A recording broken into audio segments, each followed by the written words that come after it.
What's good, Wizards fans? It's your host, Will Ed Oliver and Brandon Scott. Today we have special guest Sam Ferris, aka Draft Dummies, on to talk about Anthony Black and his fit with the Washington Wizards. Let's get to it. You are Locked On Wizards, your daily Washington Wizards podcast. Part of the Locked On Podcast Network. Your team every day.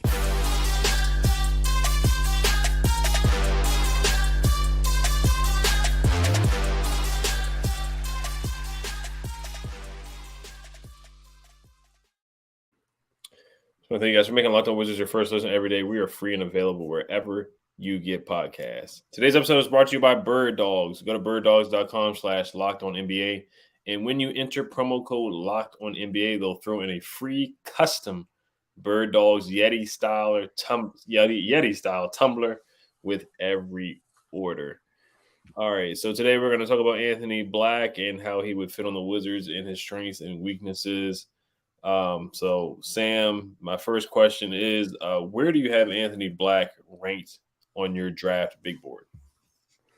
So I have him in a range from like 10 to 13 right now. It's still a little bit fluid leading up to the draft, but I do have him penciled in right in this slot where the Wizards are going to be picking. So definitely a viable candidate that I think Wizards fans should keep their eyes on. Definitely. And just some context for Anthony Black. He's 6'7", 798 pounds, averaged 13 points a game, 5 boards, 4 assists, 45% from the field, 30% from the three, which definitely needs some work, 70% from the free throw line as well. Was SEC all-freshman team as well. Brandon, what you got? Man, Anthony Black. I'm a big fan of him. I think at this pick, this is what we need in DC. Anthony Black. If you look at the size, the biggest complaint we had all season long was size. Monte Morris didn't have a lot of size. He came in, did his job, but Anthony Black's going to come into this position and he's going to just size alone. I mean, his vision, the court. I mean, look at him as a court general, man. I mean, he floor general. I mean, I like what I see now. Obviously, the negatives. If I had to pinpoint negatives, handles a little bit. I want to see him work on handles a little bit. The shot release needs to be worked on. Obviously, the shot he needs to work on it. But look at it. If you look at what the Wizards are trying to do by bringing back KP and/or Kuzma, he's not going to be dependent on the really shoulder much of a load for the offensive load for the Wizards. So I'm fine with him with the way he is coming in. Now, obviously, I would like him to develop a shot and work on his game, but I like what I see from Anthony Black. I do. I really like what I see from him. I watch a lot of tape, just size alone. 6'7". I mean, he can defend. I mean, so yeah, I'm a big fan of him. I think that if he's available, and which if you look at a lot of mock drafts, look, there's a couple of drafts where he's gone by 4 or 5. So, it kind of varies. And, once you get past the obvious picks of Scoot Henderson and Wembanyama, it kind of changes a little bit, So if he's there, absolutely. He is definitely going to be the point guard of the future for the Washington Wizards. Yeah, I think he can definitely be a floor general. It may take some time. I think he has to work on the shot for sure. But I did want to talk about how you think about his finishing around the rim is now. I know he had a 57% free throw attempt rate, which he got to the line a lot this season. So I just wanted you to talk about his offensive game of getting to the basket and how good of a finisher around the rim is Anthony Black. Yeah, you brought up one of the key stats with him is that free throw rate. Like he gets to the rim, he draws contact, not afraid of contact. And one of the things you'd point to if you believe in his upside as an on-ball slasher and creator is that ability to get to the free throw line. Because when you look at individual stats that usually tend to translate, it's free throw rate. Like guys like Jimmy Butler that draw free throws in the NBA, they often did that in college too. So I do see that translating with him. But my overall view of Anthony Black is kind of more like a high-end connector piece, actually, offensively. I don't see him personally as a guy that's going to shoulder a huge usage load offensively. I see him kind of like that connector piece. And the guy that I compare him to most often is like a bigger version of Derek White on the Celtics. And so Wizards fans might be a little nervous by that because you might be thinking we just drafted Johnny Davis. That's what he was supposed to be. And I get that. I think you kind of have to just mark that down as a loss at that point. And if Johnny Davis ends up developing into something in the future, great. But I don't think you can really, as a franchise, make future decisions based on Johnny Davis, to be honest. And Anthony Black is a better prospect than Johnny Davis was last year. Yeah, he's a freshman, McDonald's All-American. Now that the shooting does concern me, 30% from the 3-point line, 70% from the free throw is okay. It's about, it's below average, but it's okay. And you are giving me concerns about the Derek White comparison. Now, I mean, Derek White is a good player, but yeah, the Wizards they desperately have to hit a home run on a pick. I mean, it doesn't have to be necessarily an all-star player, but they have to get an above average impact player. Derek White is a solid player. Anthony Black. I think he could be a connector, but the Wizards have drafted a bunch of connectors. They drafted a connector in Denny Avdia, a guy who can't shoot, but he's a good passer and a connector. A couple years ago, it wasn't Tommy, but they drafted Troy Brown Jr., another connector. But I think Anthony Black has a lot more shot creation and just ball handling to get to the basket and get to the rim. He's shown that with his free throw rate.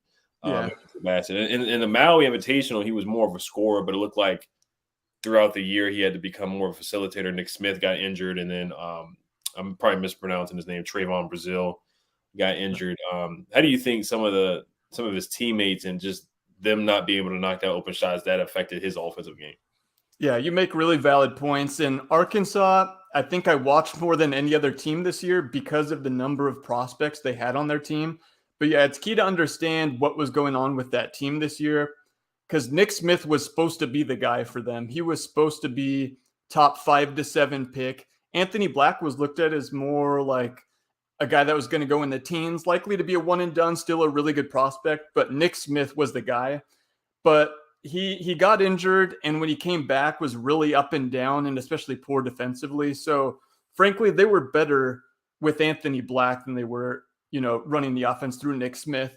And then the other key point you made, Trayvon Brazil was their floor spacing big. He was like their stretch 5. And if you watch Arkansas games this year, after he left, there was just no spacing at all. There was no shooters on the team that the defense respected. And so every team just crowded the lane, just packed it in defensively. And that makes it difficult to evaluate guys when there's just no driving lanes, there's no spacing. And so that's when one of the difficulties looking at Anthony Black is how much do you factor in the situation that he was playing in, and to what extent you build that into your evaluation of him looking forward as an NBA prospect. Definitely, yeah. So I do want to get to his defense and some more shooting about Anthony Black's game and how he would fit on the Washington Wizards. But before we do get to that, today's episode is brought to you by Birddogs. Shout out to Birddogs. I just got some shorts from Birddogs. They're super comfortable. They do look like swimming trunks, but they're very stylish. I'm a dad, so they kind of look like some cool, smooth dad shorts out there. If you want to go on vacation or, go out there, play some basketball, go out for a walk. They got super stretchy fabric, man. It makes my legs look great. They're super comfy. For the YouTubers, people watching on YouTube, I got the box right here. If you can see Birddogs, so shout out to them as well. They also have some really, really nice mugs as well. So make sure you guys check them out. If you're going on a date or hanging out with friends, going out on the golf course, check out Birddogs. So you can go to birddogs.com/LockedOnNBA. When you enter promo code LockedOnNBA, they'll throw in a free custom Birddogs Yeti style tumbler with every code. So make sure you guys check out Birddogs. Also, make sure check us out on thank you guys for making Locked On Wizards your first listen every day. Every dayers. The next show we'll be doing a mailbag episode and also doing some more draft prospect breakdowns as well. All right, so Anthony Black as well. Where do you rank him on your defensive big board as well? Really high defensively as a guard. I'll give you, they just did the measurements actually, so I think that's really important to understand. Without shoes on, 6'5" and 3/4, so he's going to be playing at close to 6'7", and then a plus wingspan at 6'7.5". So he is a big guard. And then the things you look at statistically that indicate activity and athleticism, really good steal rate, really good block rate, and tons of dunks. So every metric and also his measurements point to him being a big athletic guard that's very active defensively. He's a really good shot blocker also for a guard, one of the best you'll see come into the draft.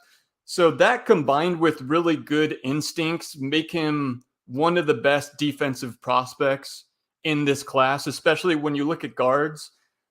Like Cason Wallace is definitely up there too, but I think his size is really key to him because you can play him on some threes as well. But again, I think he can switch and guard 1 through 3 pretty well at the next level.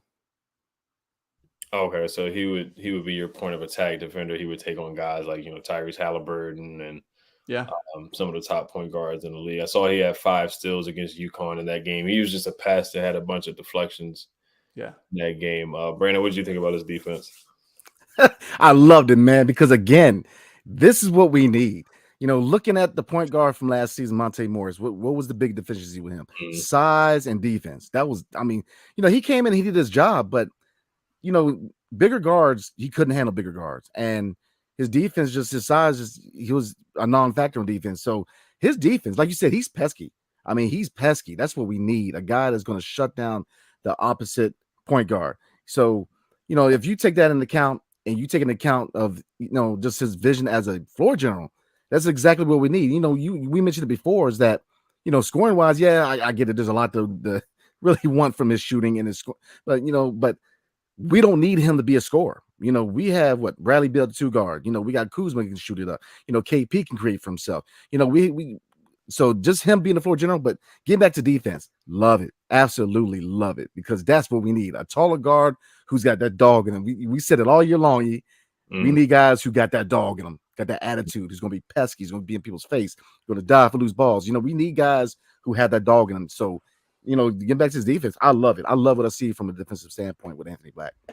Yeah, I look at the Kentucky game where he matched up against Cason Wallace. He had 19 points. He had 5 steals. He basically took over that game on the defensive side of the ball. He's a guy that has long arms and a long wingspan for sure. He averaged 2 steals a game, which was a freshman record at Arkansas. Also set a freshman record for steals overall with 74. 190 free throw attempts which was a freshman record as well. Now the concerns, what would you say are his biggest strengths and what would you say are his biggest weaknesses at this point?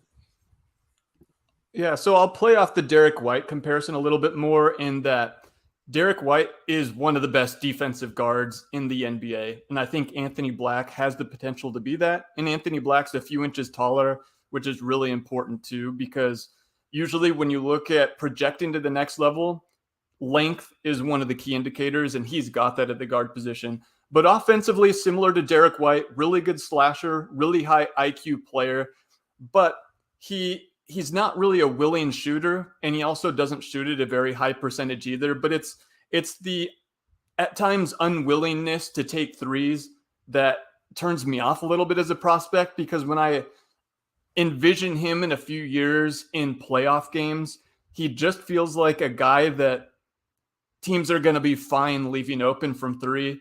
And it's as much because of his hesitancy to shoot as it is because of the percentage. And on top of that, another comparison with Derek White is his shot is not really a very portable, versatile shot where he's not getting to a ton of pull-ups. It's a little bit of a lower release that takes a second to get off for him. And so he's not a guy that's going to be – he's not going to be a high-volume pull-up scorer either. And so while I like his slashing game, while I really like his feel and his IQ offensively at his size, his hesitancy to shoot is what worries me long-term as like a legit playoff guy. Yeah, that's what worries me too. I think he has everything else. I think he's more than just a jack of all trades guy. I think he can be better than that. But kind of like how we talked about Dyson Daniels last year, where Dyson Daniels was a good connector, good passer, athletic, 6'5", 6'6". And you kind of see how Dyson Daniels struggled a little bit this year, 3 points a game, I want to say like 1 assist per game. So I know with Dyson it's going to take some time, but I feel like Anthony Black, if we get him here, I don't see him hitting the ground running. I see him being a good player for sure. I can see kind of like Alonzo Ball to his game too, good passer, but it's going to take time where whatever organization he's going to go to, the developmental staff really is going to have to work on that shot, and they're really going to be put to a test where they can improve his game. But I think he can still be a super productive player without having a shot. You see him in a pick and roll. He shot 55% from the mid range, which is solid as well. I see him, doing well with Porzingis pick and roll, doing pick and roll, pick and pop. Same thing with Gafford. I do see him, being a solid point guard in this league, but it's going to take a couple years of development. Yeah, it's important too to step back and say, as a freshman in the SEC, he was already super productive. Like, we couldn't say that about Johnny Davis. And you've mentioned some of the stats, the freshman records that he put up. So it's important to see the big picture that, like, he was already very productive and impacting winning at a young age. So I think he can do that. And I agree with the other points you made.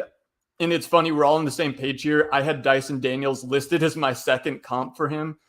Mm-hmm. And then Lonzo Ball is another good point, because with him, the shooting did come around, right? And now all of a sudden, he's a lot more important. Now the injuries unfortunately hit him.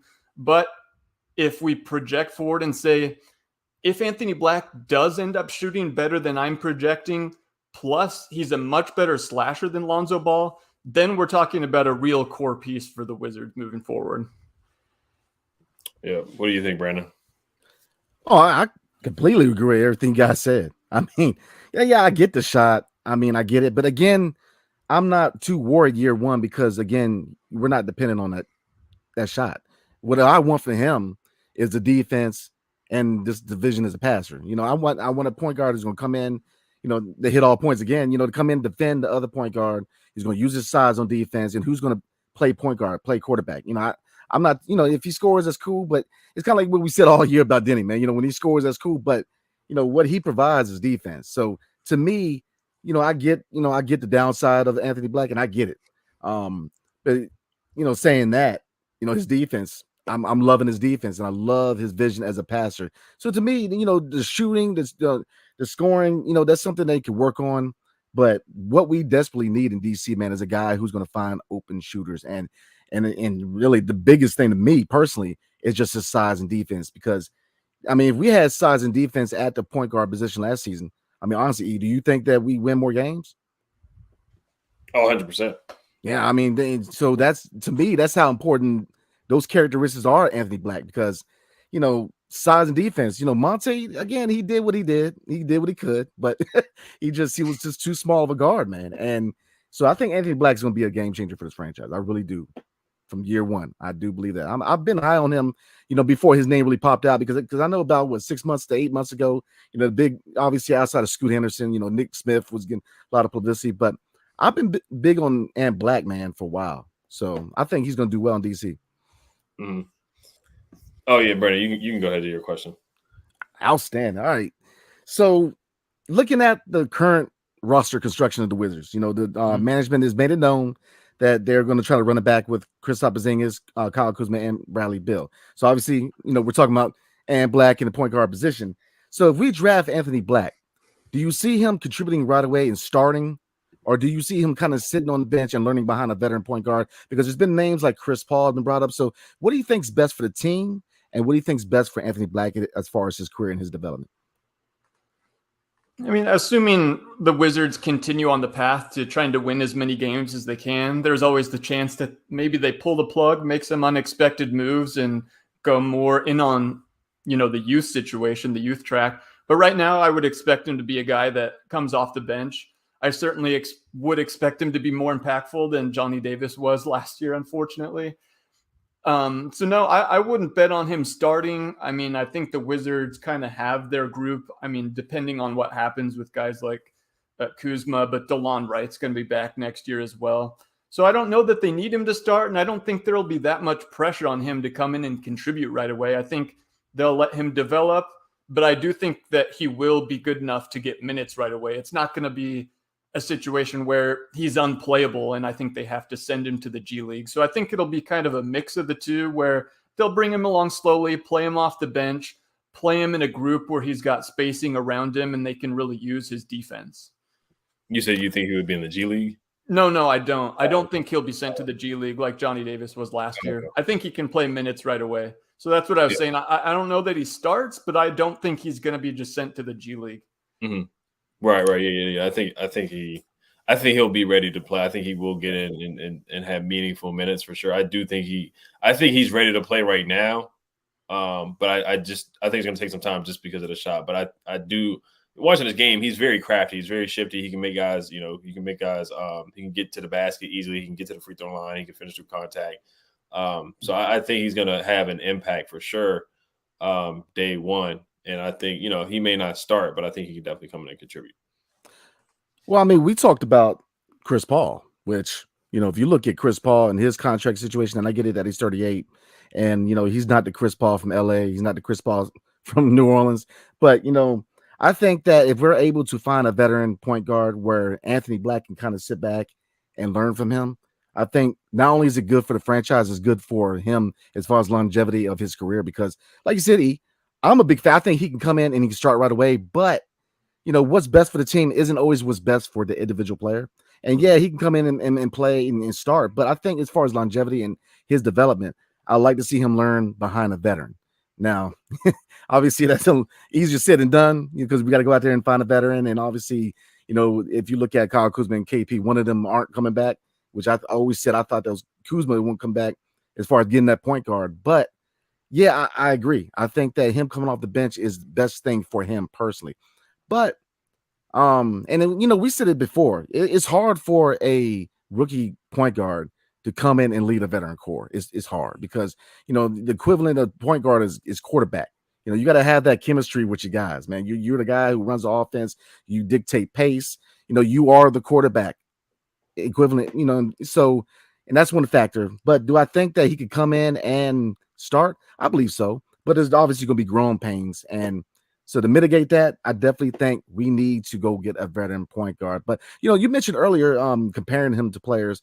If we're looking at player comparison with current NBA players, and if you're looking at a ceiling and a floor, if you could compare him to current players, what would be his ceiling and what would be his floor in comparison? I don't have a current player, but a guy I was thinking of, if he hits his absolute ceiling, he looks like a Jason Kidd type player, where the shot maybe comes along later in his career, but very athletic, very fast, super high IQ, good passer. Now that's if the off the bounce game really hits for him and he becomes like a full on ball point guard. Again, I see the most likely, like I say the median, like the average outcome for him is like a bigger Derek White. The 100th percentile, he hits his ceiling, everything works, Hall of Famer. It's going to look kind of like a Jason Kidd, which is super exciting. I mean, that would be awesome. A floor would be, I don't know, whatever. I didn't have anyone prepared in mind, but just like a connector that comes in, but the defenses don't really have to respect them offensively. And while his defense is good, it's not impactful enough to play major minutes. And so because of the lack of like an impactful offensive game, then he's really just like a bit player off the bench. But of course, every player that comes into the NBA, the ceiling could be anything, the floor could be anything. You never really know. Did we know Nikola Jokic would become the best player in the NBA? Absolutely not. So every guy has got a huge, variety of outcomes they could hit on. But those are a few kind of examples maybe of a high end, middle, and then a floor. I should have had a better floor player prepped, but I didn't want to say Johnny Davis. Yeah, Sean Livingston. Yeah, that's a good one. What about, Thomas Zadaransky? He was a taller point guard. Yeah. So Thomas Zadaransky would be one. So you think that if you look at taller point guards like SGA, do you think if he kind of works on his game, he could take that leap like SGA and kind of use his size to kind of add to his offensive tool bag? Yeah, he can. It's hard for me to say SGA because SGA just has otherworldly scoring instincts and like slashing game. And I saw a little bit more out of that in SGA coming out of college. So I can't quite project him to get to that level. I mean, that would be like the 100th absolute best outcome. I see like Jason Kidd, though, to me, I like that actually as like the perfect outcome for him, where like coming out of Cal, it's a long time ago now. Some of your listeners might not remember what he looked like, You might remember him more in Dallas at the end of his career, but kid was like super fast, very athletic, could really set things up, push the pace as a point guard, and was like a menace, running around defensively. That's kind of what you're looking for if you're talking yourself into, the 100th percentile best possible outcome for Ant Black. Good God. I mean, Jason Kidd. I mean, if he ends up like Jason Kidd, I'm very, very happy because, I mean, like you said, a lot of people may not remember Jason Kidd, the player. I mean, he was, wow. He was awesome. I mean, New Jersey, Dallas. I mean, the list goes on. Jason Kidd was that guy. So, like, yeah, I agree. But, again, looking at Anthony back before I hand it back over to E, man, it's just, I like what I see. And really getting back to Johnny. I know that, everybody get on Johnny. Which, if you look at Johnny in college, I would still make that pick because, looking at Wisconsin now, again, with Johnny Davis, and, there's one thing is that, his first year, he was garbage. And then he kind of improved and he really stepped his game up. And if you look at the second half of last season, and I get it, the sample size, and the time in the G League, but I'm still a believer in Johnny. I'm still a believer. So, I think that, once he figured out the NBA game, he really started to improve. So as long as he puts the, the time in his offseason, I think Johnny's going to surprise some people. But getting back to Ant real quick, I like what I see. I really do. The defense, the size, this is exactly what we need, whether he comes in year one or whether, 2-3 years down the road, we name him the guy. But I really like him because, again, he fits every need we need at that position. And I think that if we do indeed go forward with the solid three, we call it the solid three. They're not a big three yet. So, but if they come back with the solid three, I think he's going to be a nice addition. Best case scenario, sit behind a veteran. But, if he has to start, I'm all right with it because, if you look at the current situation with the cap, that may happen. If you look at the fact that we don't have a lot of cap room, so we very well could see him start year one. So. I'm very intrigued, and indeed, if this is the pick, I'll be a very happy fan. Mm-hmm. Yeah, I'm a big fan of his game too. I love the versatility. I love his defense. I love the way he can get to the basket. I love the way he can create for other guys. I thought he stepped up as the point guard, as the main guy at Arkansas a lot. I want to see the Anthony Black that played in the Maui Invitational, where he put up 26 points back-to-back games. That's the Anthony Black I want to see. If we see that guy, then he certainly will start day one. But if you had to be his agent or a salesman, what would be your selling points? Well, this will be the last one. What would be your selling points on draft night for Anthony Black? My selling point would be there's like a lot of these combo guard types in this draft class and coming into the NBA right now, like 6'4", between 6'3" and 6'6". Well, what separates my guy is the size defensively, that wingspan, that length. And not a lot of these other guys that are these type of combo scoring guard can provide the defense that he does. But then offensively on top of that, his feel and his impact that he made on winning from day one at Arkansas, you don't find that too often. And so it's a unique package where if it works, you're finding an impact player on both sides of the ball. Yep. And he measured him with a 39-inch vertical, right? Was that today? Yeah, I think so. I don't have that pulled up in front of me, but I know it was in that range. So, I don't know if we've hit on his athleticism enough, but he's not like a Shaden Sharp where he's just going to be on highlight reels every day. But he's a step below that where he's a better athlete than Johnny Davis was. He's, I'd say, not an amazing, but just below that, a really good athlete. And at 6'6", that's a very big positive in his favor. Okay. And quickly, where do you rank him between the young guys on the Wizards, between Corey, Johnny, and Denny coming out of the draft? Man, Corey's been exceeding my expectations. Had a solid year last year, so I was happy for him. I grew up next to Gonzaga, so I'm a Gonzaga fan. So glad to see Corey play well. I mean, at this point, I think we kind of know at least that Denny is good defensively, but it looks like he's not going to be hitting really his ceiling offensively. So just with the upside that Ant Black would have, I think you'd have to put him at the top of that list for now. Do you guys disagree with that? It's tough. I think right now, Ant Black probably has the highest ceiling and the highest skill set at all. Yeah. Corey's, he's a 3-point shooter. That's his calling card. Denny right now, like you said, he's a good defender, but I just don't think on this team he'll hit his offensive ceiling. I just think the fit next to Brad is not good. And then Johnny he has a long ways to go. Super talented, but has a long ways to go. Yeah, I mean, I agree. If you look at if I'm going to rank them, Denny's number 3, and I'm gonna put Ant Black number 1 because his ability to finish at the rim. That's one deficiency that Denny needed to work on was finishing at the rim. He's got the defense, but the 3-point shot just ain't there yet. And finishing through contact. If you look at Corey Kispert, he posterized a couple people last season. I'm just saying, like he's got some hops on him. He's shown the ability to cut, finish through the lane, finish through contact, and that shot. I'm trying to tell you, man, that shot. So yeah, I'm definitely ranking Corey up there. But yeah, Ant, man, he's a shot away. But again, just his size, his defense is so much needed in DC, man, in that position. So nothing against Denny. I know I'm gonna get hit on Denny. Denny fans gonna let me have it, man. Well, but I agree with you, Brandon. The finishing definitely needs work. The left hand needs work. But we've talked about this numerous times about Denny. And I think Denny's gonna be a solid rotational player for the rest of his career for sure. But absolutely. Sam, we want to thank you for coming on. Is there anything you wanted to promote? No, you can follow me just at Draft Dummies on Twitter over the next month leading up to the draft, posting a lot of my thoughts, a lot of stats, highlights. And so follow me there. I'll post links to any other work that I do, but it's a fun time of the year leading up to the draft. There's a lot of promise, a lot of excitement, and then we'll see them right after that in Summer League. So looking forward to all of that. Yep.